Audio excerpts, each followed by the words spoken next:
All right, welcome back to another episode of Travel Ball Talk. I'm your host, Rich Prado, owner of Play in School. Today we're heading up to essentially my second home, my home away from home up in Philadelphia to visit with Jimmy Gulden, Baseball U Philly, and assistant coach at Arcadia. And we're going to talk about Arcadia here in a minute. They had a big-time year. But, Jimmy, welcome to the show, man. How you doing? Doing great. Thanks for having me. So we had John Wells, top dog from Baseball U, on the call probably, maybe 2.5, 3 years ago. So I want to point people there right out the gate. If you're unfamiliar with Baseball U, most people in the travel ball world probably has run across Baseball U in the past. So playinschool.com/Wells should take you to that. I'm pulling it up now because I kind of want to see the date. Let's see what date that was. Oh, my goodness. February 19th. That's my birthday. 2020 was when we had John Wells on the show. So playinschool.com/Wells. If you're kind of unfamiliar with Baseball U, that's the top dog. Now, today we're talking to Jimmy about Baseball U Philly. And we're going to learn probably everything there is to know about that, plus Arcadia, plus Jimmy, plus some live streaming camps that we're going to see. But Jimmy, tell us. Let me stop rambling and let you kind of give us your quick background, and walk us through your personal background, and then tell us sort of like how you got involved with Baseball U. What's the origin story there? Yeah, it's a long one. I'm getting older as years go on, but I'm from Lewisburg, Pennsylvania, which is actually where Bucknell is. So I went to high school there. I got drafted out of high school by the Expos, decided to go to school instead, and ended up going to two universities. I went to Cleveland State and Virginia Tech. Got done playing. Unfortunately, never got drafted again. Couple arm injuries and some mistakes on the field. It's hard to get drafted a second time, and so I had a real job, suit, tie, desk, the whole nine, and I hated it after college. So I ended up going back home to Lewisburg to coach my high school team to see if I would enjoy coaching, and I was working at Bucknell camp with Gene Depew. I've known him since I was a little kid, and their coach was leaving. We talked, and next thing you know, my first coaching job is at Bucknell University in my hometown. So I got to coach there for 6 years, had some great teams, great programs, really big wins. Then I moved on to Susquehanna University when Gene retired under Denny Bowers. And then Arcadia, about 6 or 7 years ago, had a full-time position under Ken Spangenberg. Ken hired me. I came over to here. And then in year 2, I was with Torsani. And then, unfortunately, my full-time position got cut at Arcadia. It forced me to look a little bit, but I wanted to stay in the area. I ended up going to LaSalle University under David Miller for 2 years. And personal life kind of takes away a little bit when you're at D1. You're always on the road. You're always away. I met my future wife, and I wanted to be home more. And next thing you know, I was talking to some players about teams. Next thing you know, I'm talking to Mike Guy, and he was like, man, I'd love for you to start a Baseball U in Philadelphia. Mike and I go way back because he's an assistant coach at Scranton, and he's a great guy. I know the organization, so I was happy to do it. And then Arcadia's Pat Brown, he ended up leaving, and boom, it's like the stars aligned, so to say. So I've been back to Arcadia now for going on 4 years. Since leaving LaSalle, and I'm entering year 4 with Baseball U. That's a lot. That's a pretty thorough and efficient background, I tell you. And just in just that like 90 seconds, I'm recognizing names of friends and acquaintances. Again, like I jokingly call Philly my second home, my second baseball home, because I'm up there so much. But you drop that name, Ken Spangenberg, former MSI guy. If you're a Philly guy, MSI. I think they've changed names now. But you mentioned David Miller and LaSalle. Like these are guys that I've known for a long time. So that's very cool. That's and honestly, that's sort of how it rolls, right? Like the network of things, right?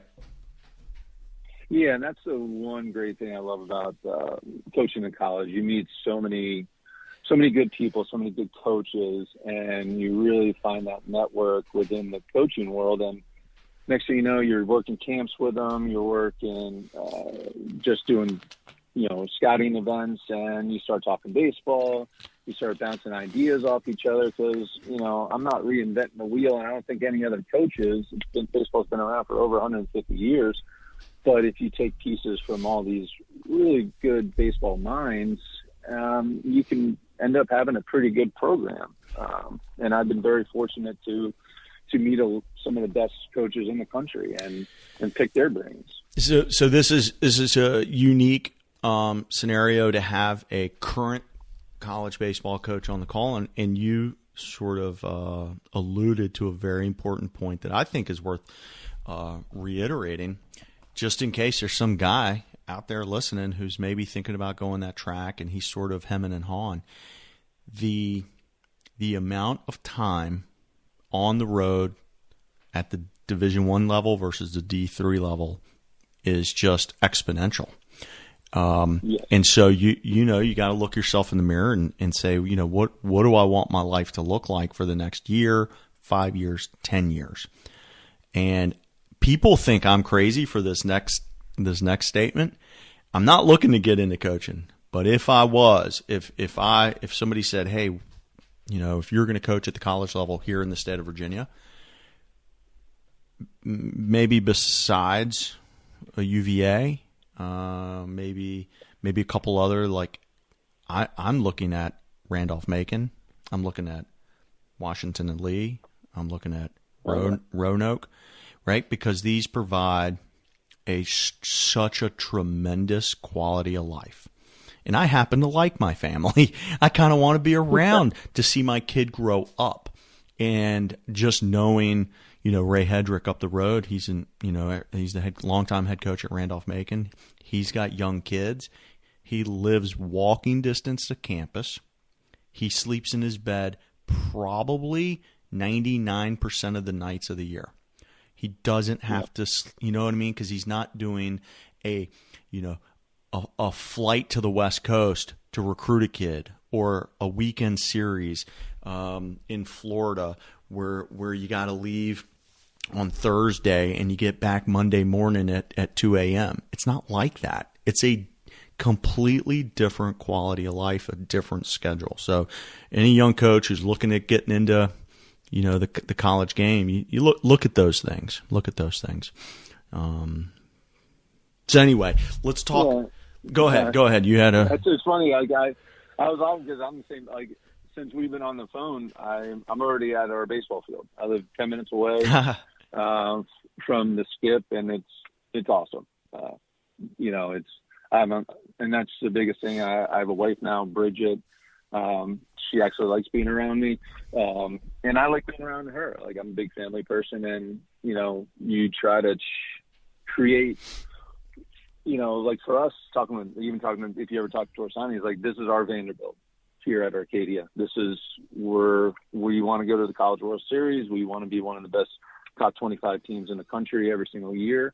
And it's great because we have the resources and the facilities and the athletic director and the head coach to do that. And it's a lot of fun being here. And I'm so happy to be back at Arcadia. I'm being honest. I love being with Torsani. Yeah, most of these calls are like, it's travel ball talk. We talk a lot about travel ball. That's what we do. But I think it's a unique that we have a current college guy.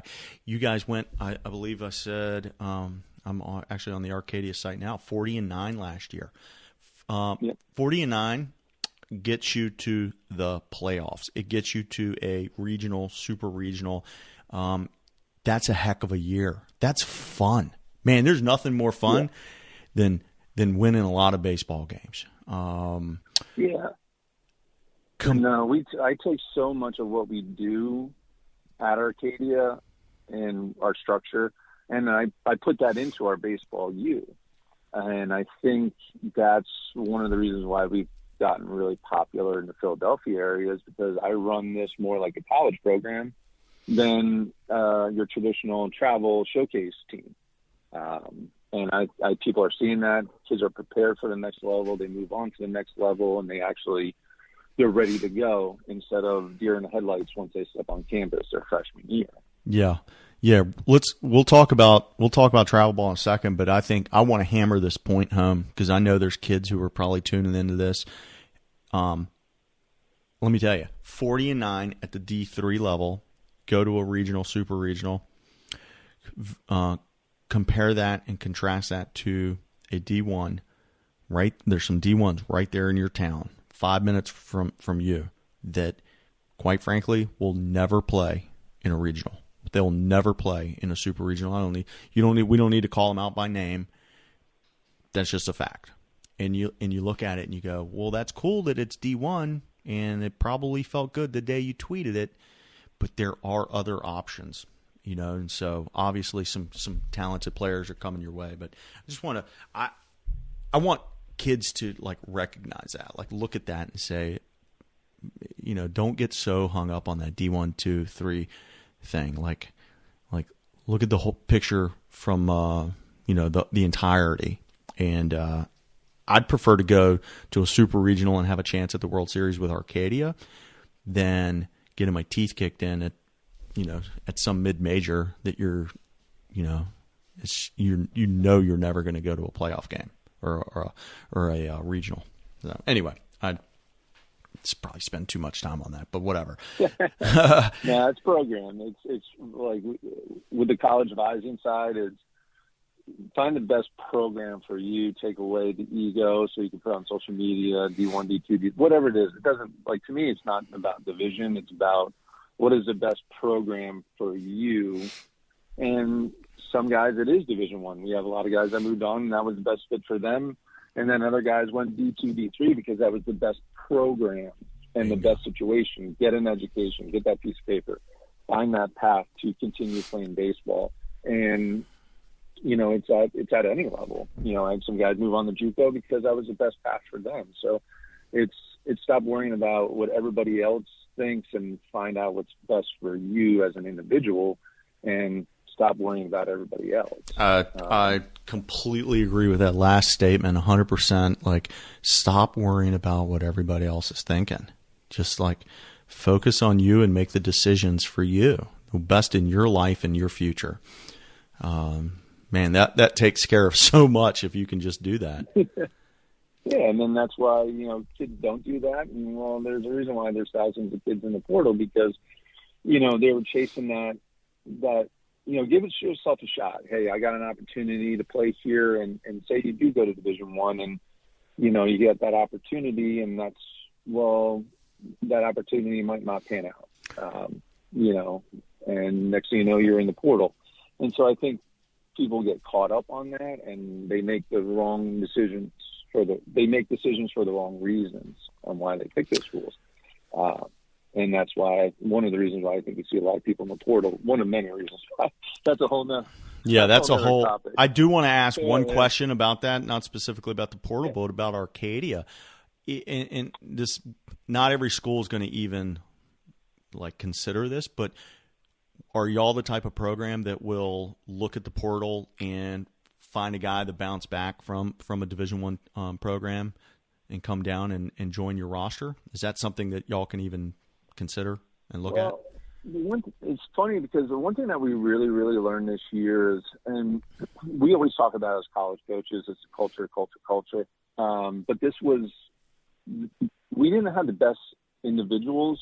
We had, don't get me wrong, we were very talented, but this was the best team in program history. And you can't rock that apple cart. So I think we have to plug in holes that we need, and it might be through the portal to get some veterans in there that have done it, maybe some guys with a little juice that we need, and because we led the country in stolen bases. Now, okay, let's find some guys with some pop, and we might find that in the portal a little bit. But I don't know if you can wholesale it because you really rock the apple cart within your team culture, and that's something that you have to manage. You're being very politically correct.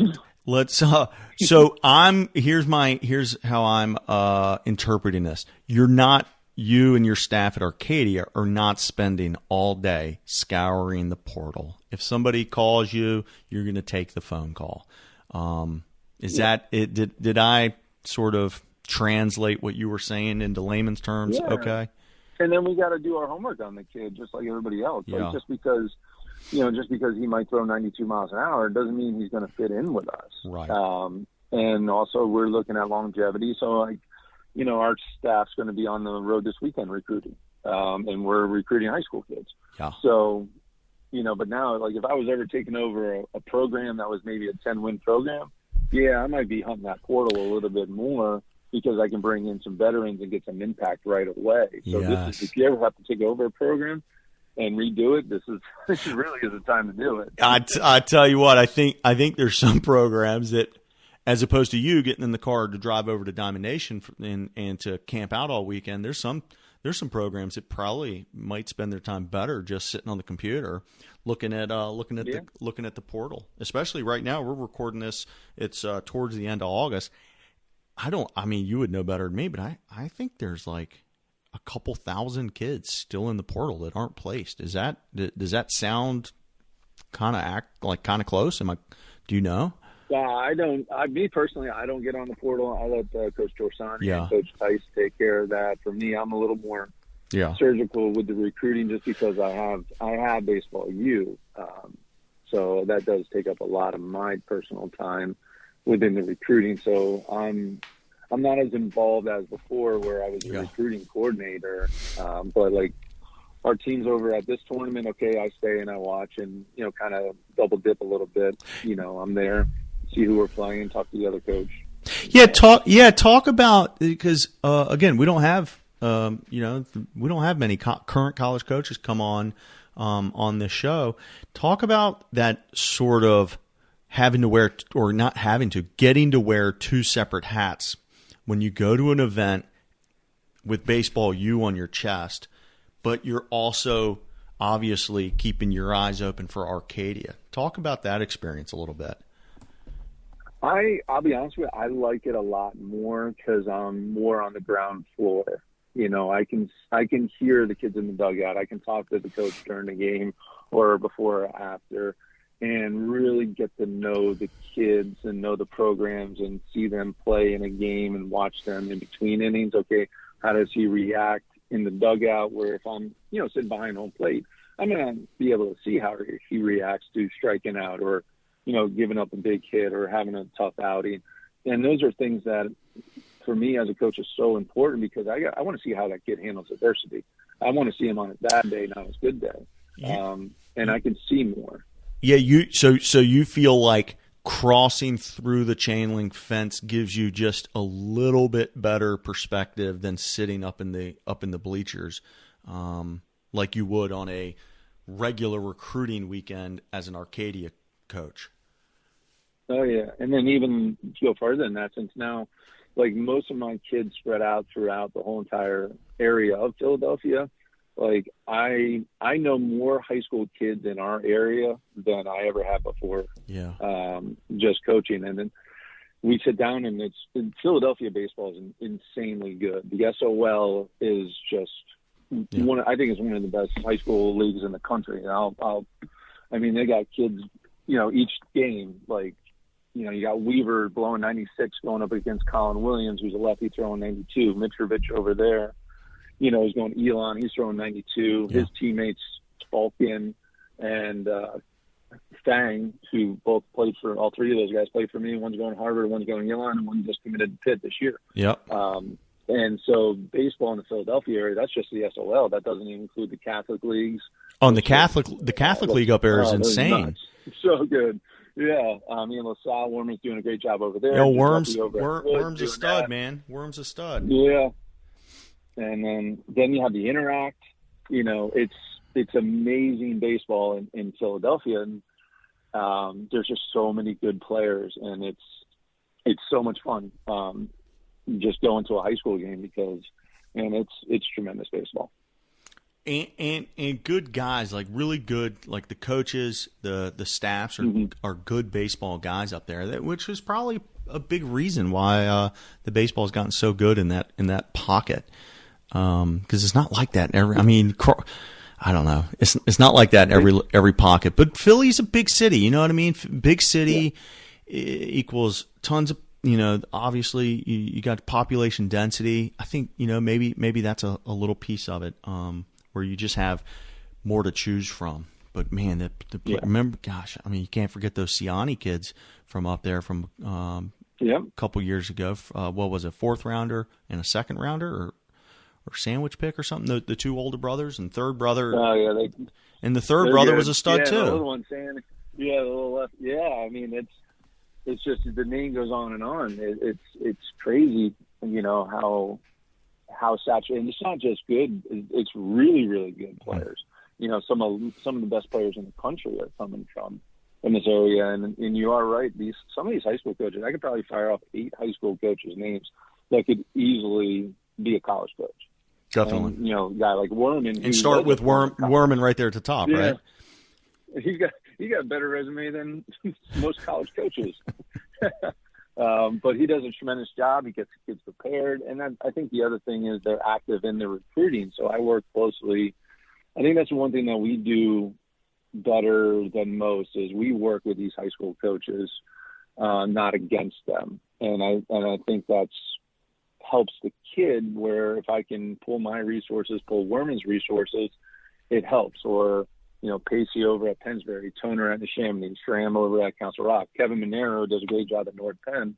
Paparocki over there, Tim. I mean, the list goes on and on of these high school coaches that really want what's best for the kids, and it's really good for the players when you have multiple people helping them out, not just saying you're literally you're multiplying the impact when you can do that. Yeah. It's this is kind of related. I am shocked. I'm still seeing in 2022 college coaches who were not at least putting in a courtesy phone call to high school coaches. Just to say, hey, listen, man, I'm not saying call a high school coach on the entire whiteboard. I'm talking about like you're getting pretty close and you're liking the guy. Take 3 minutes and call the high school coach, because that guy is going to give you he's either going to confirm what you already think, or he's going to tell you something that the travel guy's not necessarily telling you, because those still are different worlds. They're different worlds. There's different motivations. Some people really want the kid to sign so they can tweet it and post it and throw it on their alumni list. And I got to tell you, the guy teaching history at the high school who happens to be the baseball coach, he's a little less concerned about that. He's more open to the idea of telling you about issues, problems. The work ethic, even like the playing on the competing on a day in and day out basis, the grind of, hey, we're going to practice. We're going 6 days a week in high school, 5 days. Very similar to what a college is. And so how's he out on a daily basis at practice? How's his work ethic? How does he handle, this tremendous competition that these kids face? It's definitely a resource that does need to be utilized. But it's the one thing that I noticed doing this, the high school coaches, unfortunately, when it comes down to it, they're really only with their kids 2 or 3 a couple months out of the year. For sure. Yeah, and that's where I sat back about a year ago, and I was like, man, these kids' players' development lies more on my shoulders than them, because I have them in the fall, I have them in the summer, I have them more over the winter. So we ramped up pretty heavily our player development, and we introduced a strength and conditioning program within Baseball U, because if I get them 8 months out of the year, well, it falls on me to get these kids better, because I have them longer. Now, they'll get better with their high school coaches and their training, but it's only a small portion of the year. Yeah, it's literally 1/3, right? Yeah. Let's talk about kind of like specifics of the Baseball U Philly sort of year for the average player, as far as like, they roll in and what are they doing? You're talking about the development piece. Just just sort of like give us a generic about an average kid. Like what are they going through? And, because I know you have access to facilities or have facilities of your own. So what are these guys doing with you? Yeah, so we can start off with like the winter. We're going to go 2 or 3 days a week in the winter. We're going to really focus on can we increase two things within swinging? Can we increase our bat speed, and can we increase our barrel staying through the hitting zone? And I think that's something that a lot of kids, they just want to swing hard, but they're missing that component of like you got to still hit the baseball and being in the zone longer. That's very important. So we put the kids through kind of a phase that builds into their high school season. So we'll get down with our mechanics. We'll break down some things within their swing. But as we get closer to the high school season, we're working a little more tracking. It's very similar to our college program where, okay, hey, we're in our last month going in. Okay, let's work on that. The ball's moving at you. It's tracking. The pitchers, I do something that I think a lot of people don't do is I actually time up and I do get some crap for this.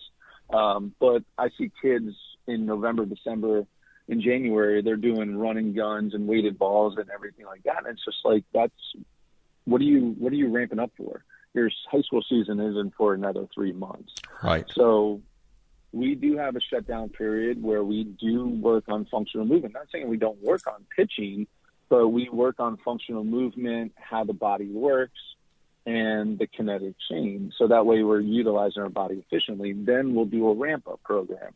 And then we'll do a velocity increase program that leads into the mound.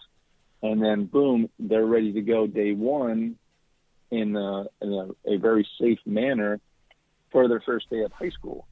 And doing it that way, you're not having a kid peak in January where they have to maintain all the way through May, so to say. Well, the irony is that these days you ramp up in January and you keep going through December because there's showcases in August. There's showcases in October, November, December. It's like some of these kids need to be careful because it would be very easy to go 12 months in a row.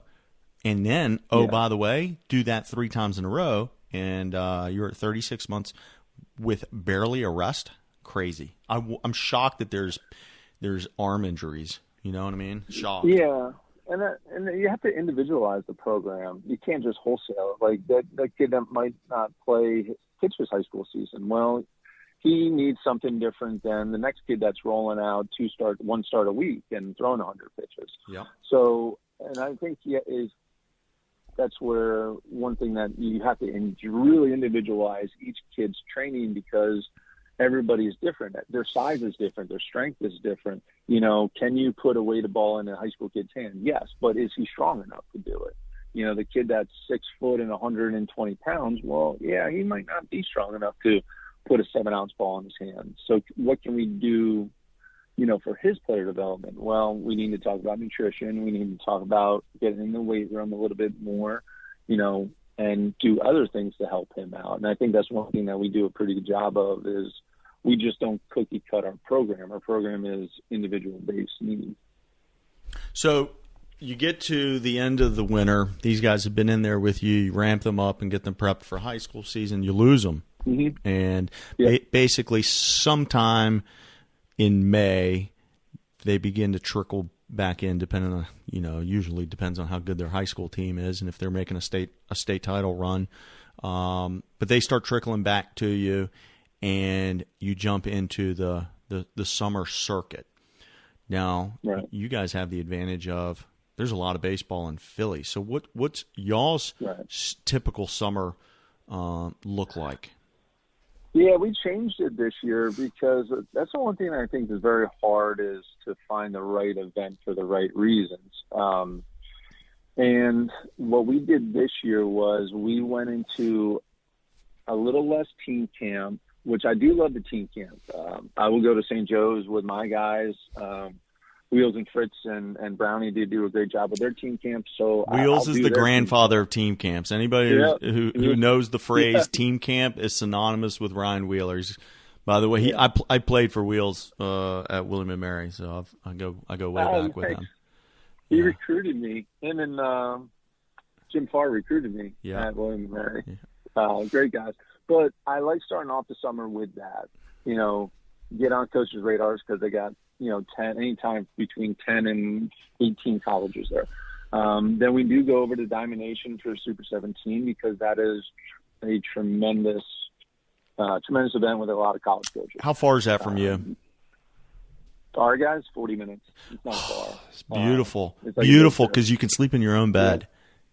Yeah, exactly. And the one thing we did this year was we kind of spread out a little bit. I sent my 16Us up to the Boston Open with Prospect Select, which is another great tournament. Oh, that was great. I heard that was awesome. Yep. Yeah, they do a nice job. They started one in Philly, which is the Northeast World Series, and that was another great event. We're doing it again in the fall. They do a fall classic. Our 17s went over to the Cincinnati Flames Tournament Champions, another great event with a lot of college coaches. Yep. And then we do a lot of Baseball U stuff because Baseball U it's a large organization with a very good reputation. The whole organization throughout its career has over 1,000 kids committed to college, over 140 players drafted. So if you get a bunch of Baseball U teams together, that's going to draw a crowd of college coaches. So we do those types of events throughout the year. Like this past year, we went to University of Pittsburgh and brought in 8 Baseball U teams. Next year, we're talking maybe going down south to a school like Old Dominion, and bring our show on the road a little bit to spread out. But to do with the older guys, it has to be large events where we know college coaches are going to be, or a Baseball U event, or like the College Dream Stream that I know they're going to have college coaches there because I run it. Let's talk about the Dream Stream a little bit. Yeah, that's I started with BFA Productions. They really have evolutionized, so to say, amateur video. And it started with COVID because when COVID hit, there was no D1s, no D2s on the road. So we needed really good quality video, and they have a camera at first base, center field, third base. If they're able to put one behind home, they put graphics on the screen. So like when you watch this game, it is like watching, like the ACC network. It's like watching a college or pro game. Yeah. And So it's great video, and we bring in college coaches. We'll say one more time very clearly. It's BFA Productions. His name is Doug Stasek or Stasek. Yep. Good dude. And, people who know me know I'm a video guy. Well, man, doing the live stream the way that he does it, and honestly compliments to John Wells because he's dabbled in it too. Holy cow, it's a ton of work. It's a ton of work to do the live stream. Now, I know like a lot of knuckleheads who are listening think live stream, they think it's just like clipping their iPhone or an iPad to the bleachers. That's not what's going on here. He's got play-by-play, color commentary. He's got graphics on screen. I mean, you're talking about just to the level of preparedness to get the graphic ready for when that little Johnny steps into the plate and put his name and number and the scorecard on. It's beyond a lot of work. It's crazy how much effort these guys are putting into it. So very cool. Now, the one part that's really, really cool, and this is something that's new that technology is come so far, is we're actually working with Game Changer. So we score everything through Game Changer through their new app, and then boom, that clip of that kid on the mound throwing, the velocity is on the screen. Okay, Timmy's up there, he's blowing 88. That clip goes into that player's profile. Because we have the video to isolate into a player making a play in the field, then we have replay. Boom, that clip goes into that kid's profile. That at bat, the clip goes into that kid's profile. So now a kid has basically a showcase highlight reel automatically done with the artificial intelligence in these softwares that every kid can just send it out to a college coach. Boom, here you go. Amazing. Here's my profile. It's now wait, where's crazy. that profile being held? Because I'm kind of a profile guy too. Is that right inside the Game Changer app? Yeah. So that is Doug's question? He handles everything with Game Changer and them. So BFA is also leveraging the Game Changer stuff too. Yeah, that's cool. So they saw what we were doing, and they're rolling out this new stuff, and it's been tremendous.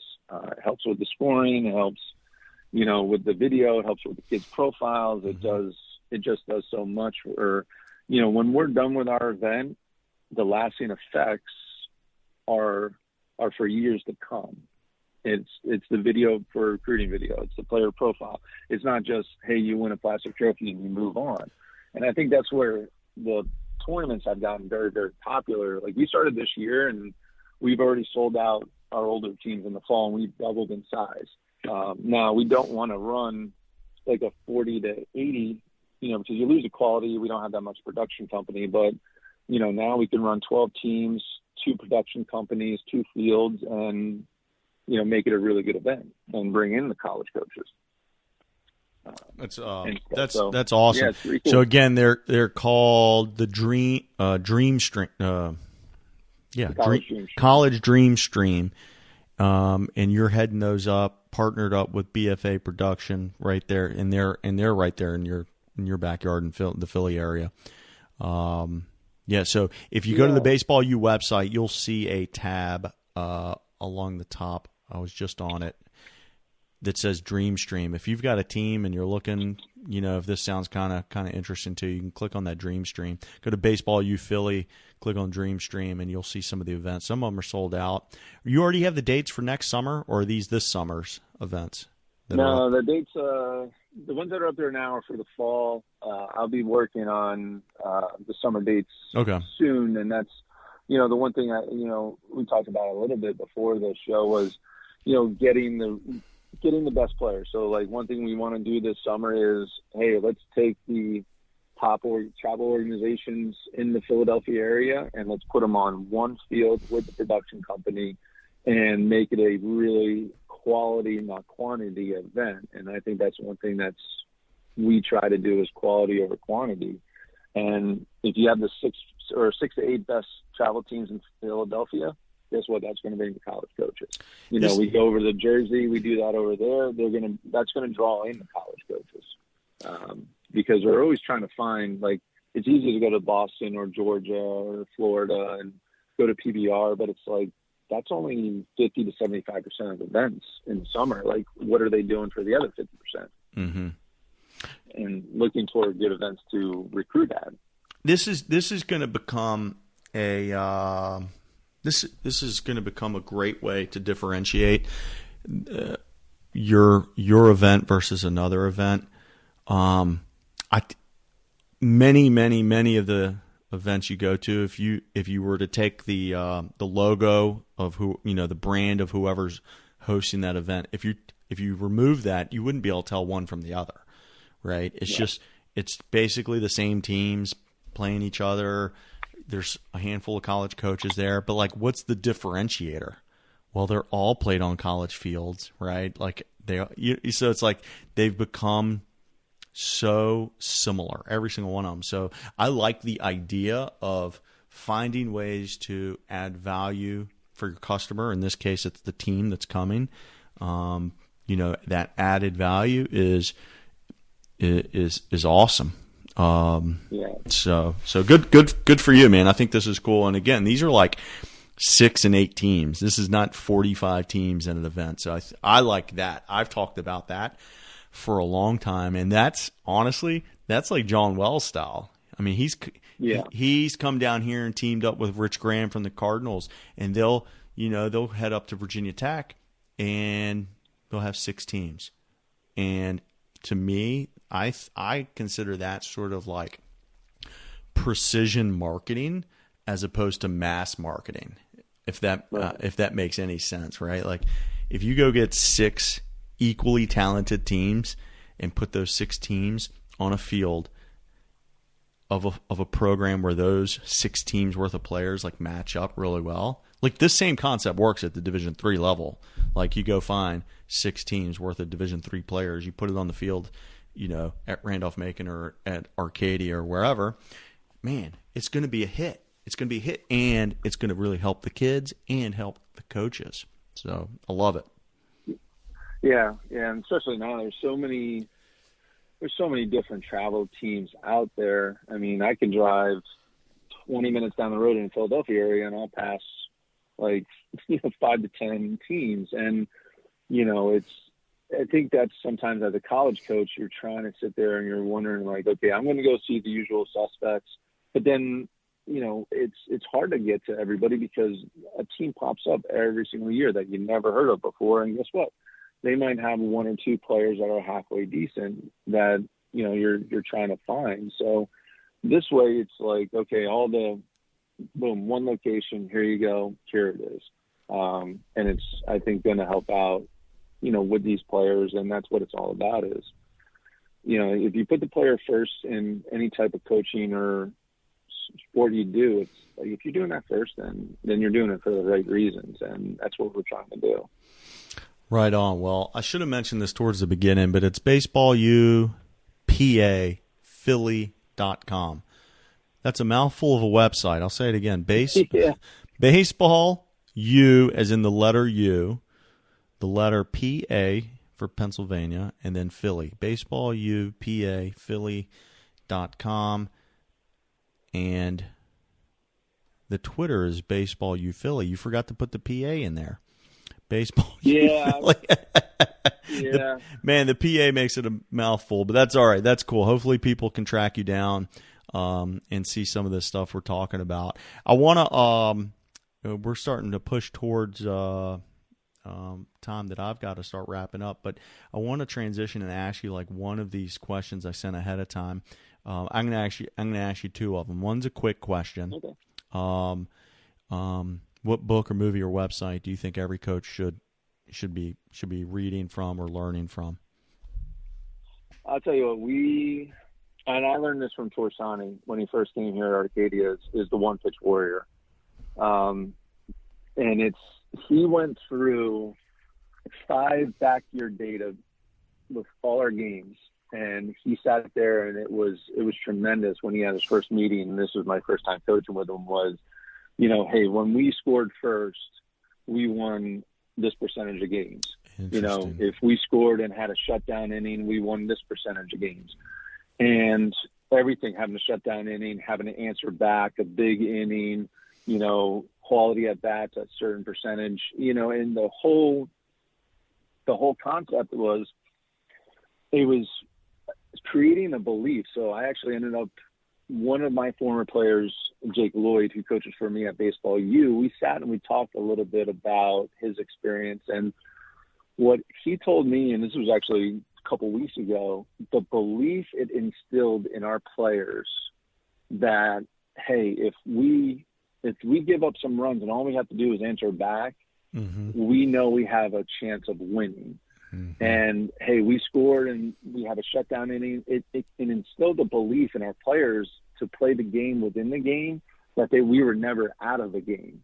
And every time, every year that goes by, Coach Torsani adds on to that. So he's got about 10 years of data that proves, hey, if we stay away from a big inning, we have a higher chance of winning. That's incredible. Of winning. I'd love to see those stats. If you ever want to I don't know, take a photo and text it over to me, that'd be cool to see. Yeah. He's got a whole entire Excel sheet. That's why he is a tremendous head coach, because he brings so much structure and so much discipline and the belief into the kids of what they can do. And you saw the results this year of 40 wins. And cool. So we talked about that with Baseball U. We talk about having that shutdown inning, having that answer back inning, hey, let's score first. Let's do some things early in the game that, to score. And so we'll steal a ton of bases like we do at Arcadia. We'll bunt for hits. We'll play the game within the game at Baseball U. And so that way the kids are just not kind of going through the motions. And the teams that really, and those kids that really pick up on it, they just play differently. And it's a tremendous, I love it. I really do. I really bought into the One Pitch Warrior. One Pitch Warrior, it looks like that's Justin Demmer, and I'm over on Amazon. You can get it for $5 on Kindle, or you can get it used for $18. Go find that. My guess, $18 for a used paperback. This must be hard to find right now. I wonder if it's not in wide print. Anyway, that's a awesome recommendation, and I think you might be one of the first people to mention that particular book. I'm gonna skip ahead. I'm gonna skip to my last question that I usually ask, and ask you if I gave you the magic wand, what one change could be made to travel baseball that would have the biggest positive impact? Yeah, I've been thinking about this one. If I'm being honest, it's gonna be, there's got to be some way that there's transparency and information to parents, because there are so many travel teams out there, and they all run different programs for different reasons, and they all have different models. And the one thing I've picked up on the last couple of years doing this is, a kid gets to, they get done with their 12U and their little league and everything, and then they're just get to their 13-year, and they have no clue what to do. They have no direction. But unless you're a parent that has been through this with an older kid or did it yourself, it's just, parents have no guidance. And I wish there was some kind of website that would just put together, hey, this is the focus of this team. Because there's some teams out there that really focus on player development, not so much college exposure. Some of them are just straight college exposure and don't even practice. And so they get pulled in different directions, and they get, some of these travel organizations are used car salesmen. They just want this and want that. If you're honest about what your program is and be like, hey, this is what we do. We're focused on player development. You're on your own on college exposure. Hey, we run 3 teams at each age group. We're a little bit more mass, but there is a value in that. So there's a value in every travel team. But I think parents just really don't know what direction to send their kids, let alone the kids. Yeah. For us, if I had to put our profile, I'm honest with every parent that talks to us. Like, we focus on player development. I run this like a college program. We've had over 75 kids committed to college in the last 3 years, which is by far the highest in Philadelphia. Like, we focus heavily on that, but we also focus on the player development side. I think we do a good balance, and some organizations don't do that, and then that's why you see kids bounce around, because hey, it's not what we thought, and then next thing you know, on to the next program. It's not that any of these different models are good or bad. It's just that they're different, and right. The parent struggles to figure out which is the right fit for their particular kid. And So if there's, some of these programs just want to roll out there for the weekend and that's all they do, and that's perfect for some of the kids. And some of them want development, some of them don't. So any parents that are still listening, feel free to call me. I'll give you. I won't tweet my my answers, but I'll tell you if you want to call me. I got a pretty good gauge on sort of the real answer on some of these questions. So feel free to call me if you want. And I think the other part of that is the reality. Parents have to put in reality where their kid is. It's just like, hey, your son's a little bit behind. You're not probably going to play for one of the bigger organizations on like the bigger stage. It's so hard for them. Need more practice. It's so hard for them because they don't have the experience, they haven't put in the time that you've seen thousands and thousands of players. They've seen like a dozen, and their kid is the best out of like a dozen.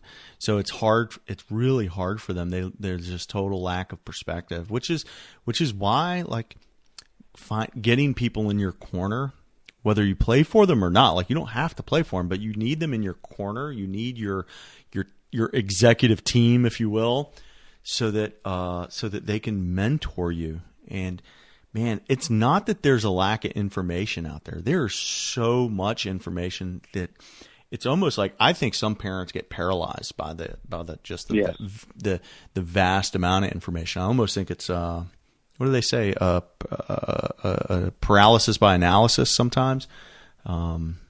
Yes. Yeah, I don't envy parents now because, like you said, there's so much out there, and they're trying to do what's best for their kid, and they just don't have really anybody to turn to. And I get kids from other organizations that come in, and they're so hypersensitive. They're asking questions. They're doing this. They're doing that. It's because they're coming from a situation that was bad for them. Not saying the program was bad. It was just not what they wanted. And it's just like, you got to be able to trust me. And a lot of them have their guard up because they lost a lot of trust in an organization or within a coach for whatever reason. And it's hard to figure out who you can truly trust in this game because not everybody is in the travel ball world, in my belief, for the right reasons. And that's really, really hard to sniff through. But there's a lot of teams and a lot of organizations that are out there in it for the right reasons. Definitely. And you see them, they don't go anywhere. They've been around for a while. Yeah, for sure. You don't last for 15 or 20 years if you've been screwing people over for 20 years. Yeah. Do you have any sort of parting words for parents, coaches, or kids who still might be listening? I think for the parents, it's just be supportive of your kid. They put enough pressure on themselves within a game, within themselves, that any really added pressure, it's hard. Whether a kid does well or doesn't do well on a field, give them a hug, tell them you're proud of them, and try to instill that confidence instead of, well, why'd you do this? Why'd you do that? And then they're beating themselves up, and I think for kids, I don't think kids really sometimes understand what it truly takes to play at the next level, whether it be for your middle school, your JV, your varsity, college, pro ball. The amount of time and hard work it's tremendous. And I think people have to understand the definition of what true hard work is. Because there's so many kids across the country and across the world that work tremendously harder because they're hungrier. Like, if you want something, you got to work for it. It's not just going to fall into your lap. And the phrase "earn it," I think, loses meaning too much within the travel baseball because stuff's handed to you. You have to earn that spot. You have to earn that position. You have to earn that roster spot on a college program. And then you have to earn your playing time. Because once they get to us in college or in high school, you're earning it. You're not just being handed it. And earning it comes from hard work. And kids really have to understand that. Yeah.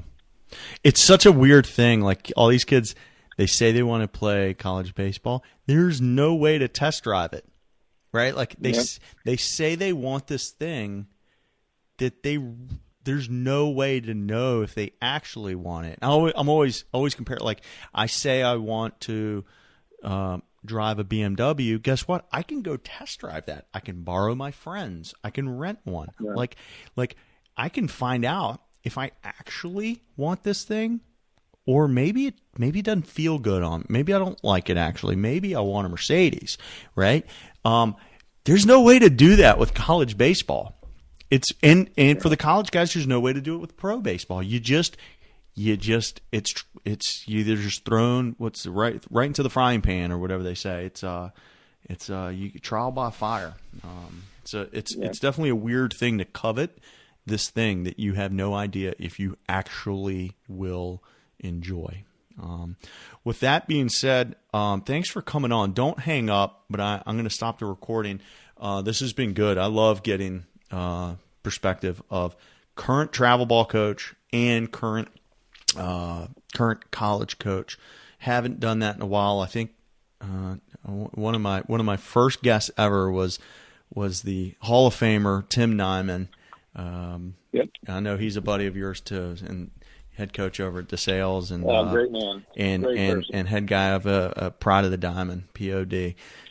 Just an awesome guy. So I think I may have had one or two other guys who fit that description of college guy, travel guy, but not many. Hang on one second, man. Thank you so much, and don't hang up. Hang on one second. I won't. Thank you very much.